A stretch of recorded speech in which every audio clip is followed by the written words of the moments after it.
পরিবার পক্ষ থেকে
ধন্যবাদ জানাচ্ছি আমাদের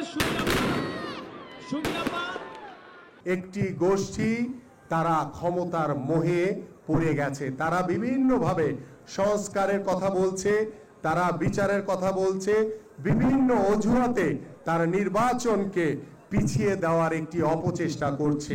কারণ তারা স্বৈরাচার শেখ হাসিনা যেভাবে জোর করে ক্ষমতায় বসে বাংলাদেশে আজকে ফ্যাসিস্টের উপাধি নিয়েছে, আজকে সেই আওয়ামী লীগের বিভিন্ন রাষ্ট্রীয় প্রতিষ্ঠানে আওয়ামী লীগের প্রেতাত্মারা এখনো সেই রাষ্ট্রীয় প্রতিষ্ঠানে বহাল তবিয়তে বসে আছে। আপনি ক্রীড়াঙ্গনের দিকে তাকান, সেখানেও আওয়ামী লীগের প্রেতাত্মারা এখনো বহাল তবিয়তে বসে আছে। কিন্তু এই আওয়ামী লীগের প্রেতাত্মাদেরকে রেখে এই অন্তর্বর্তীকালীন সরকার সংস্কারের কথা বলছে। তাদেরকে রেখে কখনোই সংস্কার করতে পারবেন না আপনারা।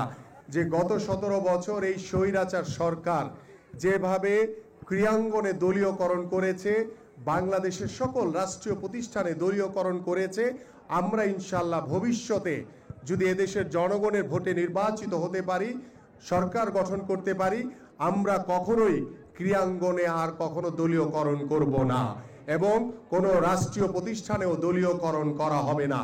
কারণ আমরা বিশ্বাস করি খেলাধুলা এমন একটি জায়গা, সেখানে দল মত নির্বিশেষে নিরপেক্ষভাবে যারা মাঠের ক্রীড়া সংগঠক, যারা মাঠের খেলোয়াড়, তাদেরকে দিয়ে আমরা সারা বাংলাদেশের ক্রীড়াঙ্গনটি নতুনভাবে ঢেলে সাজাতে চাই।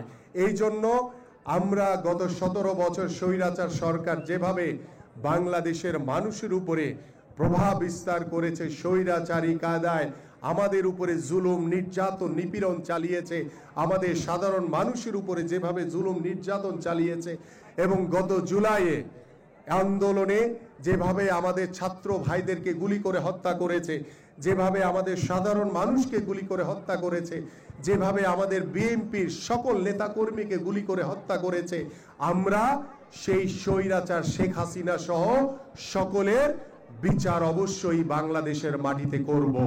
এবং আমরা চাই যে চলমান যে কথাটি রয়েছে যে অন্তর্বর্তীকালীন সরকারকে আমরা কিন্তু সার্বিকভাবে সহযোগিতা করছি। আমাদের সাধারণ মানুষ এই অন্তর্বর্তীকালীন সরকারকে সমর্থন দিয়েছে, কিন্তু আমাদের মাননীয় ভারপ্রাপ্ত চেয়ারম্যান জনাব তারেক রহমান 2023 সালের 13 জুলাই বাংলাদেশের রাষ্ট্র কাঠামো মেরামতের জন্য 31 দফার রূপরেখা দিয়েছেন। আমরা সেই রূপরেখা আমরা প্রায় 2 বছর আগেই দিয়েছি। আপনারা যেমন সংস্কার চান, আমরা অবশ্যই সংস্কার চাই। পাশাপাশি আপনারা যেমন এই স্বৈরাচার শেখ হাসিনার বিচার চান, আর আমরা গত 17 বছর ধরে ভুক্তভোগী নির্যাতন নিপীড়নের শিকার হয়েছি, আমরা আপনাদের চেয়ে কোনো অংশে বিচার কম চাই না, আমরা আরো বেশি চাই যে এই স্বৈরাচার শেখ হাসিনা সহ আওয়ামী লীগের প্রেতাত্মারা যারা বিভিন্ন জায়গায় এখনো বসে আছে তাদেরকে আইনের আওতায় এনে তাদের বিচার করা।